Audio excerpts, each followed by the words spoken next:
नमस्कार। कल बिहार रिजल्ट आ गया।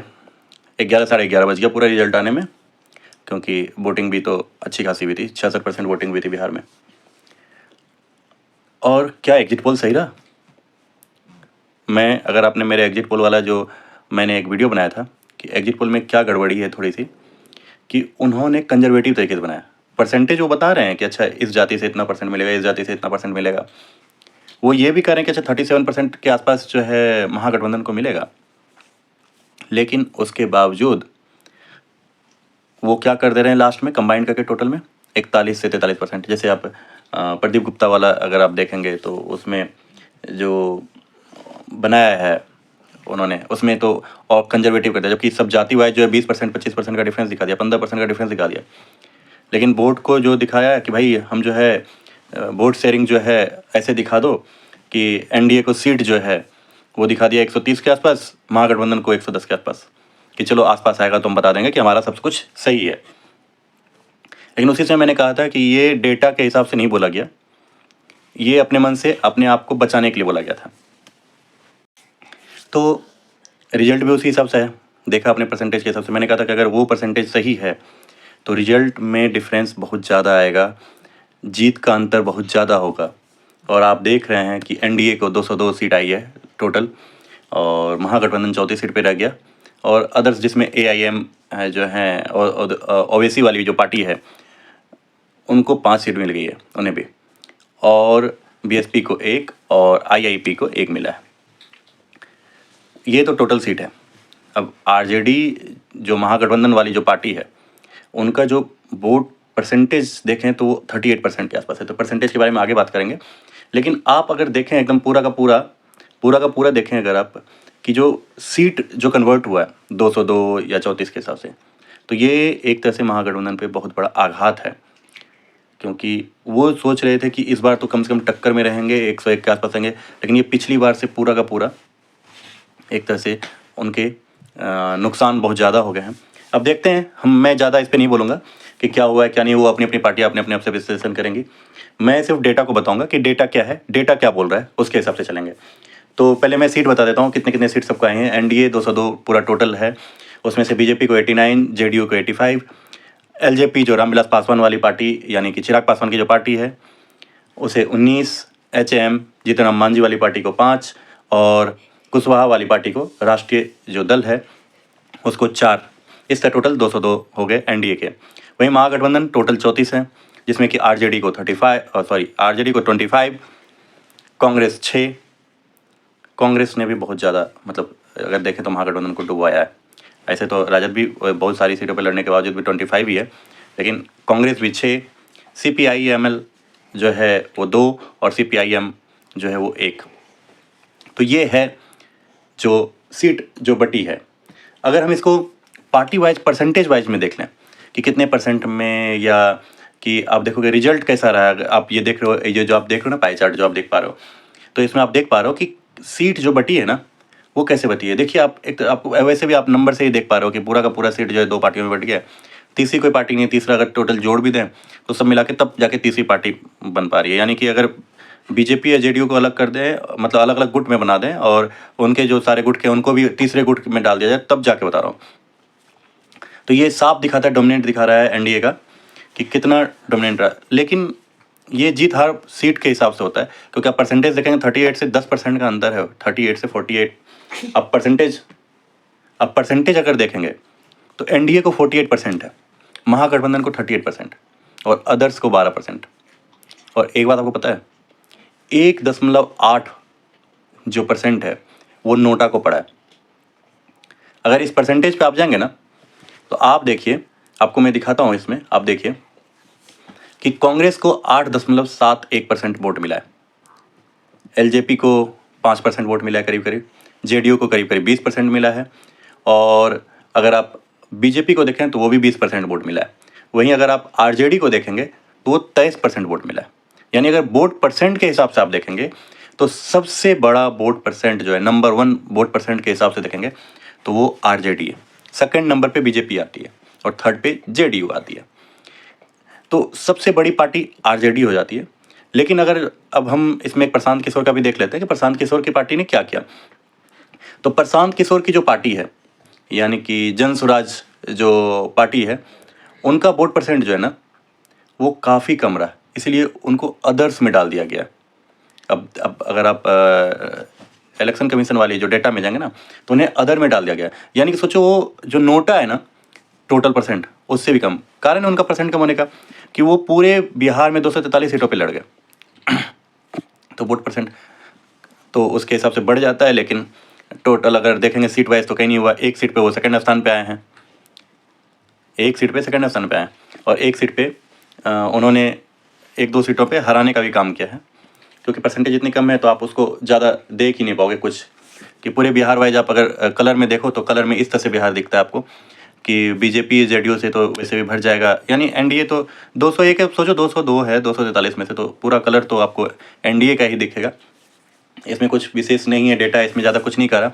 हाँ, जो सबसे ज़्यादा विवाद वाली बात होती है कि भाई जैसे कि कहते हैं संविधान बचाओ, इलेक्शन कमीशन जो है मिली हुई है, जैसे कांग्रेस बोलती है इलेक्शन कमीशन जो है वो बीजेपी को या एनडीए को सपोर्ट करती है, एनडीए जो है इलेक्शन कमीशन को अपने साथ मिला करके चुनाव जीतती है।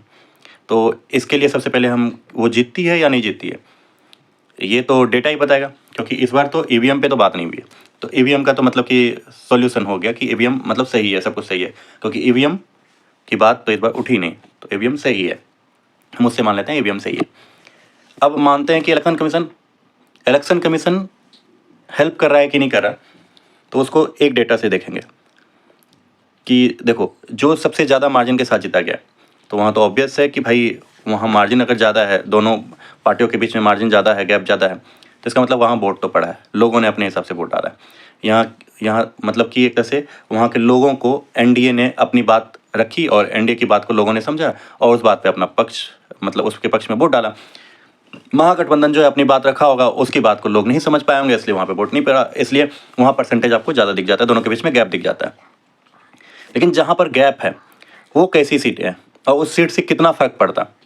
पहली बात आप देखें, टोटल 202 सीट पे एनडीए जीता है और अगर आप बिलो 5,000, मैंने कहा कि 5,000 के मार्जिन से, बिलो 5,000 के मार्जिन से जो सीट का अंतर रहा है, कितनी सीट है पहले उस सीटों को देख लेते हैं, फिर एक एवरेज के हिसाब से बताऊंगा।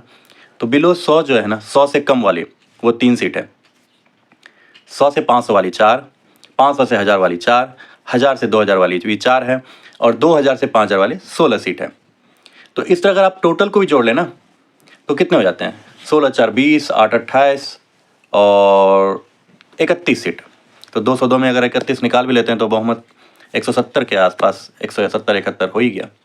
तो फिर भी 170 71 तो बहुत ज़्यादा है, यानी अगर टोटल के टोटल सीट मान लेते हैं कि इसको मतलब महागठबंधन को मिल जाता ये सीट, अगर मान लेते हैं कि ये सारी सीटें महागठबंधन को मिल जाता, तो अगर डायरेक्ट मैं सिर्फ इस डेटा पे बताऊं, चलो इसको और क्लियरिफाई कर लेते हैं कि इन सीटों में से कि मैं 5,000 तक नहीं लेता, 2500 तक लेता हूँ, 15 सीट का अंतर नहीं हो रहा, 12-13 सीट का अंतर हो रहा है। तो अगर आप 18 सीट से मैं इसलिए कर रहा हूँ क्योंकि इसमें क्या होता है ना कि एक फेज में ही जो होता है ना, जो 25-26 फेज में मतलब कि उसका गिनती हो रहा है, तो हर एक राउंड में ही ये चेंज हो सकता है, जो इसलिए मैंने 2500 तक का लिया। 5,000 पे लोगे तो हो सकता है 2 या 3 राउंड, अगर मानो पहले से अगर कोई जीत रहा है तो उसे हराने के लिए किया जा सकता है, क्योंकि एक राउंड में सारे के सारे टोटल तो नहीं पड़ेंगे या एक तरफा इस तरह का तो नहीं पड़ेगा। इसलिए 2500 का मैंने रखा कि कम से कम 2500 का गैप होना चाहिए, मार्जिन होना चाहिए। तो इसके पीछे यही लॉजिक था। तो 2500 के पीछे देखते हैं कि पहले 2500 के मार्जिन से कौन कौन पार्टी हारी है और कौन कौन पार्टी उस समय जीता है, तो उससे हमें पता चलेगा। अब देखिए हारा कौन कौन है 2500 पे, बिलो 2500 से देखते हैं। असदुद्दीन ओवैसी की पार्टी जो है 1 सीट हारी है, यानी सेकंड स्थान पे असदुद्दीन ओवैसी वाली पार्टी रही थी, यानी कि ये महागठबंधन को तो गया नहीं, ये असदुद्दीन ओवैसी को चला गया। बीजेपी भी 5 सीट हारी है, यानी कि जो ये आपने 31 सीट देखा ना जो 5,000 के नीचे, तो उसमें से 5 सीट तो बीजेपी भी हारी है जो 2500 वाला है। तो महागठबंधन टोटल का तो नहीं ले रहा था, क्योंकि बीजेपी का तो वो 5 सीट ले ही चुका है ऑलरेडी। यानी यहाँ पे तो ऐसा नहीं था कि अच्छा चलो बीजेपी को जिता दिया जाए, अगर जिताता तो 5 के 5 सीट बीजेपी के पास आता। CPIML जो है वो भी 2 सीट हारी है, हम यानी कि जीतन राम मांझी वाली पार्टी भी 1 सीट हारी है, JDU भी 2 सीट हारी है और LJP भी 2 सीट हारी है और RJD भी 5 सीट हारी है। यानी बीजेपी और आरजेडी दोनों ने 5-5 सीट खोया है इस 2500 वाले में, क्योंकि बड़ी संख्या में ये खड़े हुए थे तो 5 सीट आ रहे हैं, लेकिन हाँ जेडीयू ने 2 सीट ही खोया है, यानी कि वो जहाँ भी जीते हैं ना बड़ी मार्जिन से जीते हैं। इसका मतलब है हारे हैं 1-2 जगह पे, यानी क्लोज फाइट उन्हें सिर्फ 2 जगह पे अगर इस हार से देखा जाए जहाँ पे कि उन्हें क्लोज फाइट में हार मिली है। चलो इसी को और दूसरे तरीके से भी देखते हैं कि इसमें जीता कौन, मतलब जो इसमें से जीता कौन कौन है। ये तो हारने वाले हैं कि जो 2500 से कम वाले में से कौन कौन हारा है, जीता कौन कौन है। एक बीएसपी जीती है जो महागठबंधन से नहीं है, बीजेपी 2, यानी 5 जो बीजेपी एक जगह हारी थी, तो 2 और भी क्लोज फाइट था जिसमें कि जीती है, यानी रेशियो बहुत कम है, क्लोज फाइट में रेशियो बहुत कम है, मतलब नज़दीकी मुकाबले में बीजेपी की हार हुई है। CPIML ने कोई भी नहीं जीता, नज़दीकी मुकाबले में 2 में से 2 हारी है एक तरह से देखा जाए तो। IIP ये भी जो है नज़दीकी मुकाबले में एक था, एक के एक जीती है। जेडीयू ने 4 जीता है, हारी 2 थी, जीता 4 है, यानी 6 में से 6 मुकाबले जो नज़दीकी हुए थे उसमें से 4 में जीत मिली है जेडीयू को, 2 में हार हुई है। LJP बराबर बराबर है, जीते भी 2 हैं, हारे भी 2 हैं, यानी 2 हार गए, 4 में से 2 जीत गए। अगर आरजेडी का देखें तो आरजेडी भी बराबर बराबर, 5 हारे हैं, 5 जीते हैं, बराबर बराबर बांट दिया कि चलो 5 सीट तुम रहो, तुम भी 5 सीट हम जीतते हैं। और कांग्रेस नज़दीकी मुकाबले में कांग्रेस कोई भी मुकाबला नहीं हारी, वो 3 के 3 वो जीती है। तो इस तरह से आप ये नहीं कह सकते कि पूरा का पूरा, अगर इस डेटा को देखा जाए, जो मैं डेटा को देख के बता रहा हूँ, मैं डेटा की बात कर रहा हूँ, मैं अपने मन से कोई बातें नहीं कहूँगा। तो इस मुकाबले को देख करके लगता है कि कहीं से भी कोई, मतलब इलेक्शन कमीशन ने कोई भी किसी तरह से या किसी अधिकारी ने किसी को सपोर्ट वाली बात नहीं है, क्योंकि अगर सपोर्ट वाली बात होती तो इसमें से अधिकतर जीत जो होती वो आरजेडी की ज़्यादा संख्या में हार हो रही होती या महागठबंधन की ज़्यादा से ज़्यादा हार, चूँकि देखो लड़े बहुत ज़्यादा संख्या में। अगर वो टोटल आप देखोगे ना पूरे कमांड में, जो मैं आगे दिखाऊंगा कि कहाँ पे खड़े हुए हैं, सेकंड स्थान पे कौन कौन पार्टी है, तो उसमें जब लड़ रहे हो पूरे 243 में से, तो सेकंड स्थान पे जो बड़ी पार्टी है वही है, महागठबंधन ही होगी। फर्स्ट में जब 202 जीते हैं तो 202 में से हारेगा भी तो 202 जो दूसरी तरफ की पार्टी है, तो वहाँ आपको हार दिखेगा। लेकिन नज़दीकी वाला मैं कर रहा हूँ क्योंकि वो तो बड़े मार्जिन से हार जीते, तो इसलिए वहाँ पे तो कोई मतलब नहीं बनता है, यहाँ पे मतलब बनता है।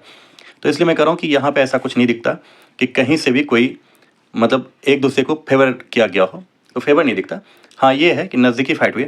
अब नज़दीकी फाइट के बहुत सारे रीजन हो सकते हैं कि तीसरी पार्टी जनसुराज ने कितना मतलब कि इसमें से वोट काटा, या फिर जो और भी अलग अलग पार्टियां हैं उन्होंने कितना काटा, निर्दलीय ने कितना काटा।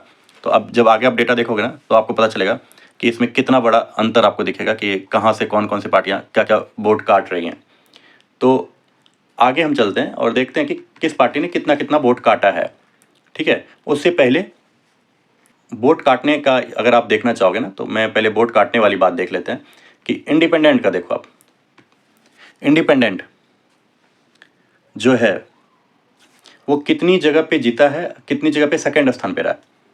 4 जगह पे तो साफ साफ सेकंड स्थान पे रहा है, यानी महागठबंधन वहाँ पे था ही नहीं। अब वो भी बड़े अंतर से सेकंड स्थान पे रहा है, ऐसा नहीं कि मतलब काफ़ी नज़दीकी मुकाबला था। 4 जगह पे था, जिसमें 2 भारतीय जनता पार्टी, 2 जनता दल यूनाइटेड के साथ उसकी लड़ाई हुई थी। एक था परिहार सीट था, एक मोहनिया सीट था, एक कुशेश्वर स्थान था, एक सिकता था। ये 4 सीटें थी जिसपे इंडिपेंडेंट सेकंड स्थान पे रहा है। सेकंड स्थान वाली बात मैं आगे भी करूँगा। AIM की भी बात कर लेते हैं। AIM भी जो है ना, उसने 5 सीट जीती है, तो उसके सेकंड स्थान पे कौन था आप ये देखें, तो यहाँ पे पता चलता है कि कौन सेकंड स्थान पे था। तो ऐसा तो नहीं है कि AIM ने पूरा का पूरा महागठबंधन का खेल बिगाड़ दिया, तो मैं सिर्फ उस पोजीशन को देख रहा हूँ।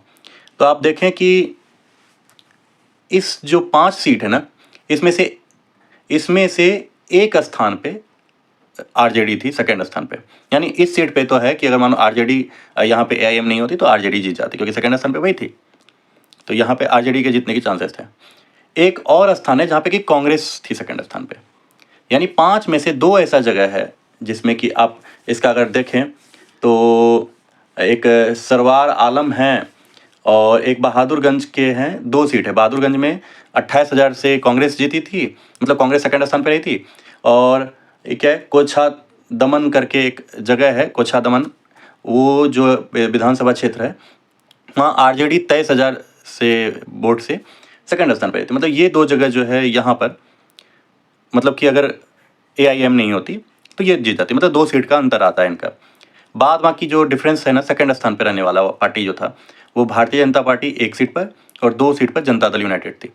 यानी 5 सीट में से सिर्फ 2 सीट मिलने वाले थे एमजीबी को, यानी महागठबंधन को। तो यहाँ पे भी ऐसा कुछ नहीं दिखता। यानी इंडिपेंडेंट, और अगर इसकी बात जो हमने की ना, तो इस पे आपको पता चलता है। और देखिए, सिर्फ इंडिपेंडेंट की बात मैं नहीं कर रहा, मैं ये भी कर रहा हूँ कि देखो एक इंडिपेंडेंट होता है महागठबंधन के अलावा। आप देखो कितनी सीट पे ऐसे हैं जहाँ पे कि महागठबंधन सेकंड स्थान पे पहुंचा भी नहीं। जैसे आप देखो जो तेज प्रताप यादव की जो पार्टी थी, जनशक्ति जनता दल, वो भी एक स्थान पे, यानी सुगौली वाला सीट जो था उस पर सेकेंड नंबर पे वो रही थी, वहाँ पे एलजेपी जीती थी। फिर देखो एआईएम भी जो है 2 स्थान पे, एआईएम भी जो है 2 स्थान पे सेकंड स्थान पे थी, यानी वहाँ पे भी आरजेडी नहीं थी। और एक में तो 400 सीट से अंतर पे थी, जो आपको बताया था, जो 1000 वाला, जो 2500 वाले में से, उसमें से एक सीट ये भी था जिसको संगीता देवी बलरामपुर का सीट था, जो जीती है लोक जनशक्ति पार्टी की, वो जीती है, जो करीब 390 के आसपास के सीट से जीती है। यहाँ पे ओवैसी की पार्टी थी, और एक दूसरा था ठाकुरगंज, जो कि ओवैसी की पार्टी सेकंड स्थान पे रही है। यहाँ पे जनता दल यूनाइटेड जीती है। यानी महागठबंधन यहाँ पे भी नहीं है।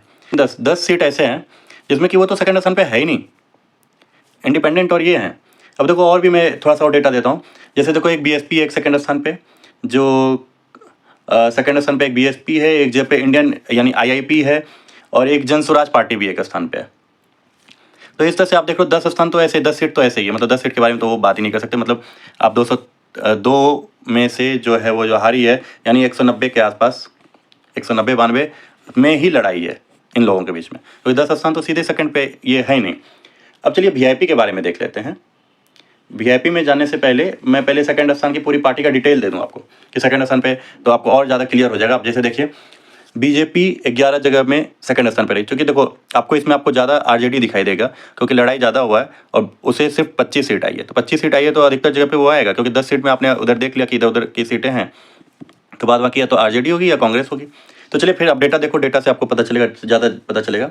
बीजेपी 11 जगह पे जो है सेकंड स्थान पर रही, जेडीयू 16 पे, लोक जनशक्ति पार्टी रामविलास पासवान वाली 8 पे, हम जो है यानी जीतन राम मांझी की पार्टी वो 1 सीट पे सेकंड स्थान पे रही, यानी कि जहाँ थी या तो जीती है या फिर सेकंड स्थान पे है, नहीं तो फिर तो फाइट से बाहर है। अब डेटा को देख लेना। आरजेडी 113 जगह पे, आरजेडी 113 जगह पे, यानी कि फाइट 113 जगह पे है, जो वो सेकंड स्थान पे रही है। सीपीआई जो है वो 5 स्थान पे, सीपीआई 5 स्थान पे है, और सीपीआई एम जो है वो 3 में, और सीपीआई एमएल जो है वो 16 सीटों पे। यानी सीपीआई एमएल ने काफ़ी अच्छी फाइट दी है, वो सेकंड स्थान पे भी कई जगह पे रही है, और सीट भी उसने कुछ जीती है, आपको जो पहले मैंने परसेंटेज सब बता दिया था। और इंडियन नेशनल कांग्रेस यानी राहुल गांधी की पार्टी, जो भारत की मुख्य विपक्षी पार्टी है, वो 48 जगह पर सेकंड स्थान पे रही, यानी कि फाइट उसने किया, सेकंड स्थान पे रहा, लेकिन उसके जीत का अंतर काफ़ी ज़्यादा था। 3 जगह जो क्लोज फाइट थी वो उसने जीता है, 6 सीट में से 3 जगह क्लोज फाइट वाला जीता है, और 48 जगह वो सेकंड स्थान पे रहा और 3 सीट जीती। चलो, जन स्वराज एक जगह जो मैंने बताया कि सेकंड स्थान पे है, बाद बाकी तो उसका तो परसेंटेज भी इतना कम है, आप कुछ नहीं कर सकते। वीआईपी जो है, जिसने कि कोई सीट नहीं ली, लेकिन वो 10 जगह पे सेकंड स्थान पे है, और उसका कारण मैं बताऊंगा, आप देखना अभी डेटा, उससे पता चलेगा। और जो कुशवाहा जी की पार्टी है वो 2 स्थान पे सेकंड स्थान पे है। ओवैसी जी की पार्टी 2 जगह पे जो मैंने दिखाया, बीएसपी की 1, और इंडिपेंडेंट जो वो 4 जगह पे, आईआईपी 1, और जो तेज प्रताप जो यादव जी हैं, यानी तेजस्वी यादव के जो बड़े भाई हैं, उनका 1 जगह पे सेकंड स्थान पे है। तो इस तरह अगर आप डेटा को अगर आप इस तरह से देखो कि टोटल में जो मैंने आपको वो 2500 वाला बताया था, बिलो 2500 वाला, आप उसके हिसाब से देखोगे तो आपको ये पूरा चार्ट दिखेगा कि कौन कौन के किस किस जगह से, कहाँ कहाँ से, कौन कौन पार्टी कितने कितने वोट से पीछे और आगे। तो ये 2500 वाला आपको मैंने बता ही दिया है कि क्या है क्या नहीं है। तो आप डेटा को देख करके इसमें आपको पता चल ही गया कि इसमें ज़्यादा कुछ है नहीं। हाँ, एक वीआईपी वाला जो था कि वीआईपी देखो, आप डेटा को देख रहे हो, आप इस डेटा को देखो, डेटा में कहीं भी आपको एक जगह सिर्फ 16,000 वोट के अंतर से हारी है, यानी सेकंड स्थान पे। नहीं तो देखो कितने कितने पे, 16, 19, यानी 20,000 से कम नहीं है ना, फिर 22, 24, 26, 29, 30, 55, 57, 58 ऐसे ही हारा है, सेकंड स्थान पे है। तो ये पूरी तरीके से मतलब एक तरफा है। और जीतने वाली पार्टी कौन है? ऐसा तो नहीं है कि बीएसपी जीत गया है या फिर ये सारे के सारे आप देखो, इसमें आपको कहीं भी जनता दल यूनाइटेड, भारतीय जनता पार्टी, ये दोनों पार्टी ही जीती है इनके अपोजिट में। यानी कि तीसरी कोई पार्टी ने आके नहीं जीता यहाँ पे, यानी कि आईआईपी या बीएसपी या किसी ने नहीं जीता। आईआईपी को मुख्यमंत्री उप मुख्यमंत्री बनाने की बात तेजस्वी यादव ने की थी। उस पार्टी के सारे एक तरह से देखा जाए तो, अगर इस हिसाब से देखा जाए तो ये सारे के सारे जो इनके वोटर थे, इन्होंने जनता दल यूनाइटेड को या तो वोट किया है और या बीजेपी को ट्रांसफर किया, मतलब कि सीधे सीधे वो एनडीए के पक्ष में गए हैं, इन्हें वोट ट्रांसफर नहीं हुआ, वो सारे के सारे वोट उधर गया। इसी से पता चलता है, अगर आप इस स्टेटस को देखो, चेक करो तो। अब सबसे बड़ी बात चल रही है, चलो इतना तो बात हो गया कि अच्छा चलो इसने जिताया उसने जिताया, मैं सिर्फ डेटा की बात कर रहा हूँ, मैं ज़्यादा इधर उधर की बात नहीं करूँगा, सिर्फ डेटा की बात करूँगा। आपको अगर चाहिए कि और मैं डेटा लाऊँ और डेटा के बारे में बात करूँ तो आप मुझे लाइक सब्सक्राइब करो, तो फिर मैं और डेटा दूंगा और डेटा के बारे में और ज़्यादा बात करूँगा। अभी मैं आपको सिंपल सा जो डेटा बोल रहा है उसके हिसाब से बता रहा हूँ। अब जैसे देखो, सबसे ज़्यादा बात हो रही है कि भाई नहीं 10,000 रुपये जो घूस दिया, जो पहले होता था कि भाई दिन में नहीं रात में देते थे लोग, अब जो है खुलेआम घूस दे करके सरकार ने और अपने पक्ष में मतदान दिलवा लिया। तो उस पर थोड़ी सी बात कर लेते हैं। मैं थोड़ा सा सिर्फ डेटा के हिसाब से बात करूँगा। देखो, टोटल वोटिंग हुई थी करीब 66.91%, जिसमें पहले फेज में जो है महिलाओं ने सब आगे बढ़ चढ़ के हिस्सा लिया था। तो 69.04% जो है पहले फेज में दिया था, और सेकंड फेज में आप गौर कीजिएगा, सेकंड फेज में बढ़ा है महिलाओं का परसेंटेज। जो पहले फेज में 69.04% था, वो सेकंड फेज में 74% हो गया था। और आप एक चीज़ और देखें, पुरुष की जो है पहले फेज में जो थी वो 61% था, सेकंड फेज में भी पुरुष के जो है ना वो संख्या यानी कि परसेंटेज जो है वो बढ़ गया है, वो 64% हो गया। और फर्स्ट फेज से सेकंड फेज के बीच में एक चीज़ जो सबसे ज़्यादा जो एनडीए ने फैलाया वो था, जिसमें आपने मोदी जी द्वारा कट्टा की बात सुनी थी, जंगल राज की बात जो है सबसे ज़्यादा, यानी जंगल राज के परसेप्शन को ज़्यादा फैला गया था। और महिलाओं की संख्या सीधी 5% बढ़ी है, जो अगर मानो 69% ही रह जाता है तो 69% के आसपास आता है। वैसे भी आपको लगेगा कि अरे बिहार में इस बार जो हुआ है महिलाओं ने ज़्यादा बढ़ चढ़ के हिस्सा लिया और महिलाओं की संख्या पुरुषों से ज़्यादा हो गई। भाई साहब, अधिकतर बिहार में लोग जो है प्रवासी हो रखे हैं, वो बाहर जाके काम कर रहे हैं, बाहर में रह रहे हैं। तो अधिकतर वहाँ जो भी लोग हैं ना, घर के जो जेंट्स होते हैं वो सारे के सारे अधिकतर या तो काम करने चले गए, पढ़ाई करने चले गए। लड़कियाँ भी गई हैं, लेकिन आप जानते हो कि बिहार में ऐसी स्थिति नहीं है कि सभी बाहर अपने बच्चे को भेज सके पढ़ने के लिए। तो आमदनी जिस हिसाब से है उस हिसाब से वो पढ़ने के लिए चले जाते हैं। तो वोटिंग परसेंटेज में आपको महिलाओं का वैसे भी पड़ेगा, क्योंकि गांव में रहने वाली जो जनसंख्या है वो अधिकतर वोट डालने वाले लोग हैं, और अब बिहार में लोग जागरूक हैं, वो वोट डालते हैं। और तीसरा जो महिलाओं का परसेंटेज बढ़ने का कारण है, महिलाएं खुल करके नीतीश कुमार की और मोदी जी की दोनों की सपोर्ट करते हैं। क्योंकि आप देखो ना, उनके जितने भी कामकाज हैं ना, जितने भी कार्य हैं, वो महिलाओं पे बेस हैं। तो आप उस काम पे आप बाद में जाना, उस डेटा पे मैं बाद में जाऊंगा। उस डेटा को अगर आप बोलोगे तो मैं डेटा निकाल के दे दूंगा, लेकिन अभी मैं इस डेटा पे नहीं जा रहा। तो महिलाओं का परसेंटेज मैंने इसलिए कहा था, एक रीज़न है सिंपल सा कि पुरुष वहाँ पे संख्या में कम है। हाँ, छठ में गए तो इस कारण से आपको दिखता है कि वहाँ पे परसेंटेज जो है कि कुछ है कि जो मतलब यहाँ से वापस जा करके वोट डाला है उन्होंने, लेकिन महिलाएँ ज़्यादा हैं, महिला वहाँ पर ऑलरेडी रहती हैं, उनका परसेंटेज ज़्यादा है, तो इस कारण से परसेंटेज भी होता है। और दूसरा क्या हुआ इस पेज में, यानी कि वो 69% के आसपास होते, ज़्यादा होता, 61-62% के आसपास जेंट्स ने डाला था, मतलब मेन ने, और वुमेन ने यानी पुरुषों ने 61% डाला था, और महिलाओं ने डाला था करीब 70% के आसपास। पहले फेज में 70 नहीं 69%। और सेकंड फेज में क्या हुआ कि महिलाओं में ज़्यादा बढ़ गया। तो इसके पीछे वो जंगल राज का परसेप्शन था। जंगल राज का जो परसेप्शन फैलाया गया ना, तो लोगों में फिर से वो चीज़ आई, ये एक डर आया कि भाई साहब हमें जंगल राज को वापस नहीं आने देना है। महिलाओं में भी खास करके डर रहता है, पुरुषों में भी ये डर था। और इसी कारण से नहीं तो क्या होता ना कि अच्छा ठीक है, जैसे चलता है, चलो ये जीत रहा है वो जीत रहा है, अच्छा ठीक है, डल रहा है वोट, अपना जितना डल रहा है।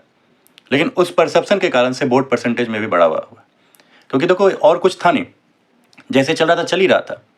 ऐसा थोड़ी था 10,000 वाला जो है मतलब दूसरे फेज के समय डाला गया पैसा, वो तो पहले फेज के पहले डाला गया था ना। तो पहले फेज में जो हो चुका था वही होता, लेकिन 5% का जंप बहुत होता है। 1% का भी अगर डिफरेंस होता है ना, तो वो आपकी सीट को इधर से उधर पूरा का पूरा शिफ्ट कर देता है। आपने ये चीज़ हरियाणा में, छत्तीसगढ़ में, राजस्थान में सभी जगह देखा है कि 1% के अंतर पे आप देखते हो छत्तीसगढ़ में सरकार इधर से उधर हो जाती है, कि एक जो है 50 सीट लेके आ जाता है, एक 10 पे रह जाता है। इसी तरह हरियाणा में भी आप देखते हो, अब सोचो 5% तो यहाँ पे सीधे बढ़ गया। तो ये परसेप्शन है और ये पैसे का इसमें कोई लेना देना नहीं। पैसे का होगा थोड़ा बहुत, जो आप 69% के साथ जा रहे हो ना, यानी 69% ही मान लेते अगर होता तो 5% ने ये एक्स्ट्रा जंप किया, और वो जंप आपको पुरुषों में भी दिख रहा है। 3% का जंप पुरुषों में भी दिख रहा है। तो ये जो टोटल जो आप देख रहे हो ना, अब जैसे देखो आपको अच्छा चलो महिलाओं के देने से क्या हो गया, महिलाओं के देने से सारा का सारा वोट जो है चला गया मतलब एनडीए को। आप ये कहते हो कि महिलाओं का वोट जो है सीधे सीधे एनडीए को गया। तो चलो इसको भी देख लेते हैं, इसका भी परीक्षण कर लें। सबसे ज़्यादा वोट जो है ना महिलाओं का 88% किशनगंज में पड़ा है। वहाँ कौन जीता? Indian national Congress. 88% जहाँ महिलाओं का वोट पड़ा, वहाँ पे कौन जीता है? Indian national Congress. तो मैं आपको डेटा दे रहा हूँ, मैं ये नहीं बता रहा कि क्या है क्या नहीं है, मैं वो नहीं कर रहा, सिर्फ डेटा पे बात कर रहा हूँ मैं। चलो सुपौल को देखते हैं। सुपौल में करीब 84% के आसपास हुआ है, तो वहाँ जेडीयू जीती है। फिर पूर्णिया है, वहाँ भी 84% के आसपास है, वहाँ पे बीजेपी जीती है। कटिहार में 84% है, वहाँ बीजेपी जीती है। अररिया में 78% है और वहाँ पे कांग्रेस जीती है। यानी कि आप देखो 5 जो बड़े बड़े जगह थे जहाँ पे महिलाओं का परसेंटेज बहुत ज़्यादा था, यानी एवरेज से ज़्यादा, जो 74% या 69% के, यानी 71% का जो एवरेज था उससे ज़्यादा था, वहाँ पे 5 में से 3 जो है बीजेपी और जेडीयू यानी एनडीए ने जीता है और 2 कांग्रेस ने जीता है। तो आप इससे समझ सकते हो कि ऐसा नहीं है कि महिलाओं का पूरा वोट जो है एनडीए को पड़ गया। हाँ, पर ये ज़रूर है कि उसमें से परसेंटेज वाइज अगर डिवाइड, क्योंकि वोट एक तरफा नहीं होता कि चलो 100 है तो 100 में 100 इसी को पड़ जाएगा। 100 में से हो सकता है 60-65 ऐसे करके बढ़ता है ना, इसलिए तो 48 और 38 का है। 48% ही तो पड़ा होगा उसमें से वोट, 48% ही तो वोट पड़ा है ना, तो 48% वोट पड़ा है, तो वैसे ही है। तो 100% नहीं बढ़ता, 38% उन्हें भी पड़ा है तो वो बढ़ता है। हाँ, लेकिन ये है कि ज़्यादातर लोगों ने इसे वोट दिया, इसलिए वो गैप भी दिखता है आपको, जीत हार में अंतर भी दिखता है, जीत हार में अंतर भी दिखता है। और आप जो है पूरा कुछ देख पाते हो कि भाई क्या है कि कैसे ये जीत गई पार्टी।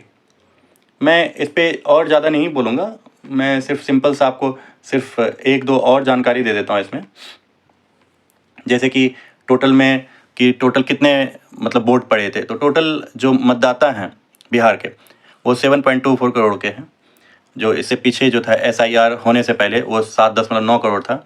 इसमें एसआईआर में 65 लाख जो हैं लोगों को हटाया गया। अब हटाने का कारण था कि उसमें से 22 लाख लोग मृत पाए गए, तो उनको हटाना बनता भी है। 22 से 23 लाख के आसपास, 22-22.5 लाख के आसपास मृत थे उसमें, तो वो तो हटाना बनता ही है 65 लाख में से।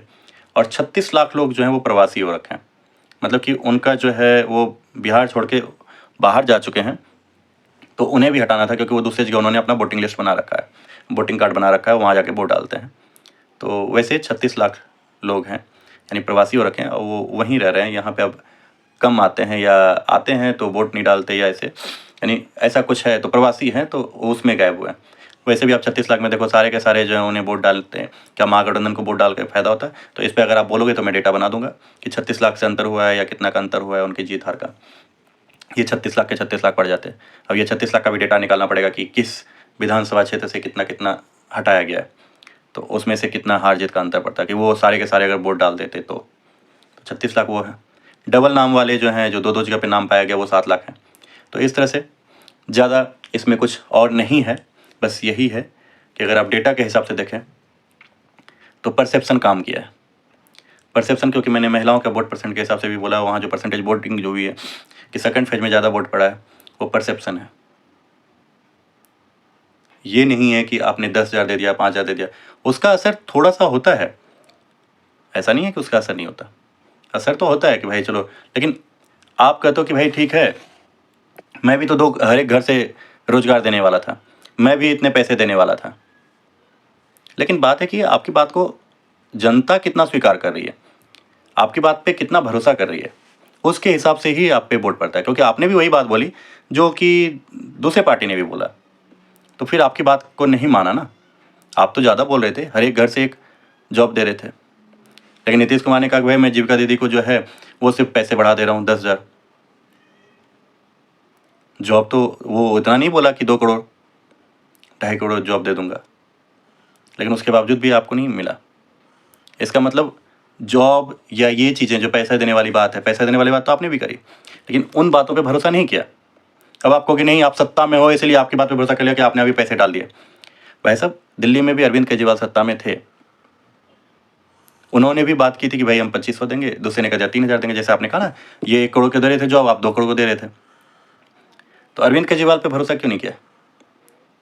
मानो वो कम दे रहे थे, ये 2500 की जगह 3000 दे रहे थे, तो उन पे भरोसा करके इनके पास आ गए, आपके पास नहीं गए। तो डिपेंड करता है कि जनता किस पे उस समय भरोसा करती है, बातों पे। और इस चुनाव को देख करके लगता है कि जनता ने एनडीए की बातों पे भरोसा किया, आपकी बातों पे भरोसा नहीं किया। और इसी तरह की बातें अगर आप करोगे तो और भी राज्यों में निकल के आएगा। डेटा आप बोलोगे तो मैं निकाल दूंगा, लेकिन चलो ठीक है, अभी इससे ज़्यादा नहीं बात करते। अभी मैं सिर्फ डेटा पे ही बात करने के लिए आया था, डेटा पे बात किया। आगे बोलोगे तो और ज़्यादा डेटा निकाल के दे दूंगा। और अगर आपको ये मेरी जो कोशिश पसंद आई है तो इसे लाइक करें, अपने दोस्तों के बीच में शेयर करें और इसे ज़्यादा से ज़्यादा सब्सक्राइब करें। धन्यवाद।